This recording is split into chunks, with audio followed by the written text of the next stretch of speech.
Hey guys, Josh here, and today I want to talk about the Legacy beta that's going to be released on Monday. But before I get into that, I want to quickly show you my Legacy tab because I am ready for Legacy. If we go to tab 5 over here, you got the clause at the beginning. I have stocked up on quite a few sort of like of the top tier pre-OC items, I guess you could say. So I got my claws, I got some god swords, some of like the better dragon spec weapons, Maul, Karazi, got like the kind of old PKing setup of a whip, like a Toxet kill and the rune set. So plus I got like Barrett gloves, dragon boot, glories and rings of recall, and even some defenders as well, which I've had for a while. But like I'm ready for Legacy. I've got all of this ready to go, so when the beta drops on Monday I can just try out a ton of different stuff. Like I want to try out kind of like everything in combat. That is actually why I'm doing pest control at the moment.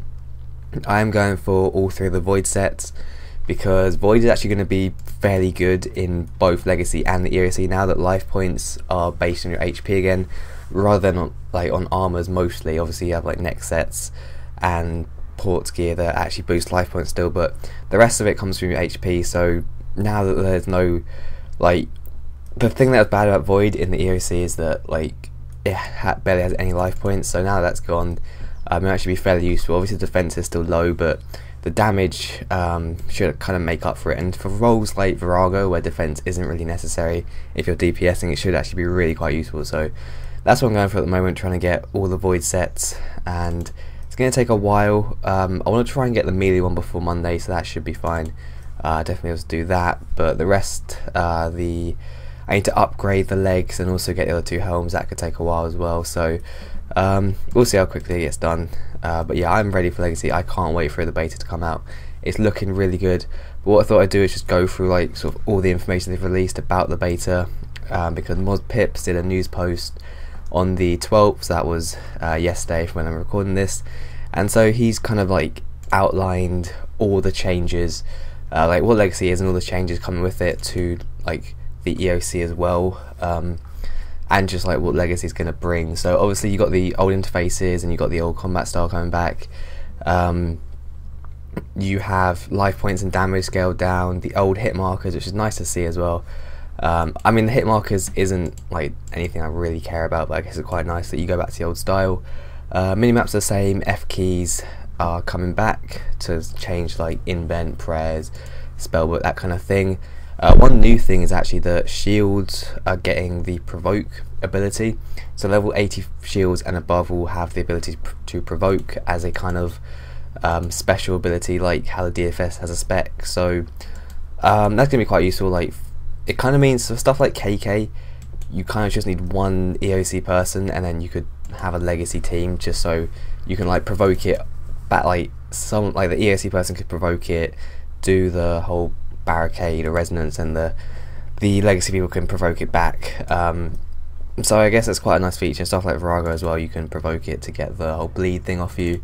So it's quite nice that that is actually coming with Legacy, and there will be Legacy only game worlds as well, so you can kind of just PK in only Legacy, I guess do bosses in only Legacy, so you can't get crashed by EOC people, because EOC will have a slightly higher DPS. Legacy is going to be the equivalent to Revolution, and then full manual is obviously like, I think they said Revolution is about 90% of the DPS is full manual, so full manual will be the best way to play. It will be the best XP and everything and the best DPS, but Legacy is fairly close to that, so it's nice to see that it's going to be quite competitive in terms of like XP rates and everything.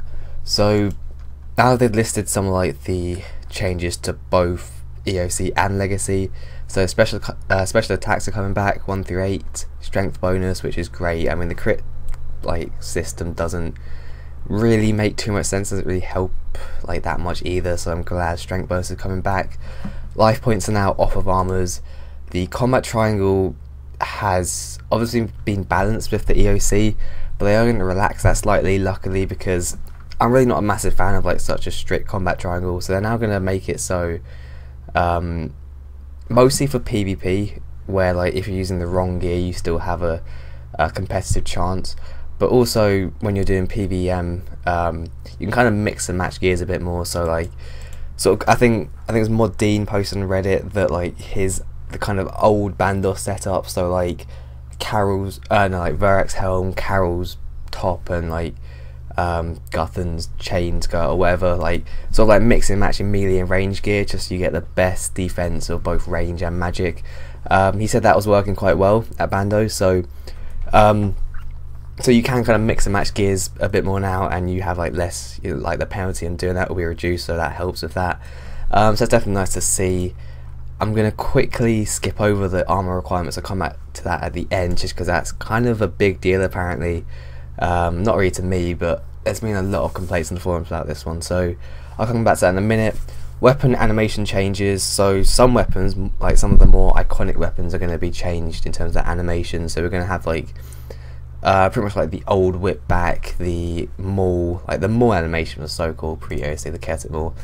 I did really like that one. Some maul, Dragon 2H, whip, and also the old ancients. So they're not like the proper old ones, but they're kind of edited ones of the new one, I think. So they look a lot more like the old ones, so that's always good. Also, Barrow's armor has been visually changed, so it's just easier to recognize like which armor they're wearing, because like if I look on the boat now, this guy is in full Darroks, I would assume. You can't really tell. Like, the only reason I know that is because he's got the axe. Like, I can't properly remember what it looks like pre-OC. I need to probably have a look on old school and see what that looks like. But I'm guessing it was a lot more recognizable compared to now. So they are kind of changing that back, sort of editing those animations just to make it so like you kind of know what all the Barrow's armors are when someone puts it on. The prayer icons are being changed. I think it's mostly just protection prayers. I think they're the ones being changed, protection and deflection, so it's just more noticeable because like currently, because the only difference is the colour in the prayer book, like they kind of all look pretty similar in terms of like saps, deflects and leeches, so I'm glad that's getting changed. I mean, I do really like the old soul split and turmoil looks, but hopefully they revert those as well, but I mean that's not really the end of the world.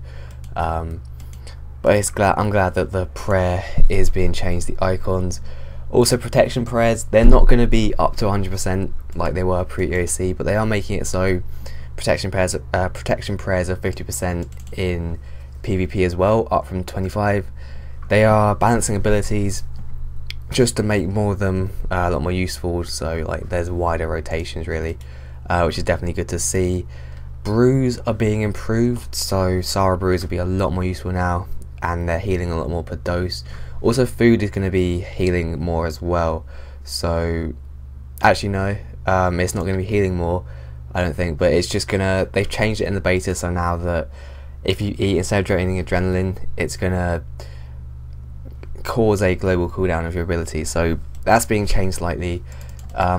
Food probably should heal a bit more, just because healing to 9,990 life points, no, yeah, that's it, isn't it? I think that was the number, 9,990. It takes quite a while, considering like soups, it kind of takes like, well, that'd be like 5 soups to heal up to full. That's quite a lot, and considering like if you're PKing, you're probably going to be using sharks or maybe rocktails, like it takes quite a while, so it'd be nice if they actually change that, sort of up the healing from that as well, especially because brews are being increased as well. But the final thing, or the second to last thing, is actually monster aggression. So they're changing how this works in terms of that if you're close to a monster, it will make them aggressive, and also, so that means like combat training is going to be a little less low intensive, a bit more low intensive actually, so you can kind of AFK it a bit more. And then I'll go back to the what was it, so the armor requirement changes. Basically they're making it so you get the old armor requirement system, so Rune will be 40 defense again, Addy is 30, Myth is 20, and you'll go back to Iron and Bronze, which is 1 defense. So I personally don't have a problem with this, and a lot of people on the forums are kind of mad at this change. I don't really care. I mean, the aim of this change is to make it so that any old pures will have the levels to just like use the rune in their bank already. I think that's the idea of this change. I don't really mind. I know that this is now going to nerf it for free to play, because obviously rune is now 50, and then bring it back to 40 will mean it now has 40 stats, so it's going to be slightly lower level in free to play, but I think they are talking about bringing Granite to free-to-play, which is a level 50 armor, so that kind of balances it out. I don't really mind about this change, it doesn't affect me at all, to be honest. But we'll see, they might have to change that just because there has been a lot of negative feedback towards that.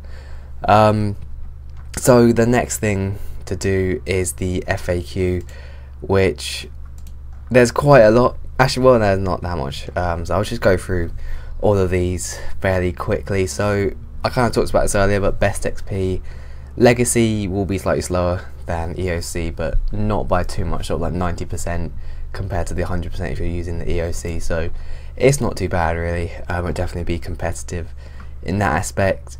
You can fight EOC people while using Legacy and vice versa, but there will be Legacy only worlds if you don't want to have to worry about that. The old combat animations, they will look at introducing more in the long term, but at the moment they're only going to bring back those select few, the more iconic ones. So it would be cool to get like a lot of the old animations, stuff like the anchor. I think people want to sort of like the running stance back, and the idle stance was quite cool. Those kind of things, it'd be nice to get them back, but we'll see over time if they can actually release them, because they have updated all the character models, which is why it's not just an easy job to bring back the old animations. 100% protection prayers, they said that that's not going to happen. They didn't like that mechanic. I don't mind too much. It kind of like it's probably going to make being pure quite a bit harder, just because you can't sort of like get protection prayers and then like be able to do any quest boss for all the rewards and that kind of thing. And trading is probably going to be a bit harder because you'll be taking more damage, especially with like a 1 defense pure. But we'll see how that plays out. I guess it shouldn't be too bad because damage has kind of been scaled back around that now that you don't have 100% protection. So that shouldn't be too bad. Are they allowing pures to roll back stats? Yes, they will. They haven't really decided how this is going to happen, but pures will be able to roll back stats in case like they got 50 defense for rune, which is now going to be reverted back, or like if skiller's trained, I think it's prayer or summoning, because that wasn't included in the calculation but it now is, so that's going to be changed as well. How does Legacy affect EOC? So they kind of made it as much as possible so it has very little effect on the EOC. Like, in my opinion, some of the changes that they made to the EOC, which kind of looked like changes to cater for Legacy, I mean, they were kind of needed, in my opinion. I think some people disagree with that, but stuff like taking life points off armors, that was definitely needed. Bringing back sort of like mixing, matching of gear, special attacks, like those things definitely benefit the EOC, in my opinion, and so I'm glad they are back. And they try to keep like sort of the effect in the EOC as small as possible, so I think they've done a fairly good job of that. I guess the whole armor thing is kind of the big deal at the moment, how it's going back to 40 defense for rune, but like I said, that's not too much of a massive deal for me, at least. Next one is, are they adapting EOC bosses for Legacy players? So the answer is no, at least for newer bosses. I know next is going to be changed back so you can do it in Legacy. So you don't need freedom to do that, do the ice prison and stuff like that.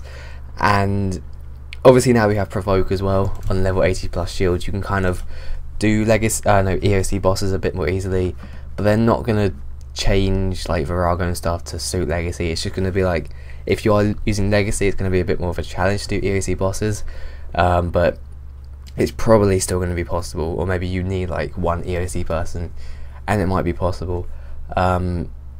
How does Legacy affect old school?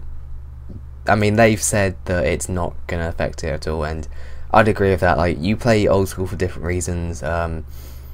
Not like, I think it started out as just playing it for the old combat system, but now I think the community left is like they play it because it is old school. I mean, it's kind of like the version of the game probably at its best, maybe just like a difficult game which is actually quite fun and like really addicting. So it's not really going to affect it. I mean, some people will probably move over from old school to Legacy, but I mean, not that many.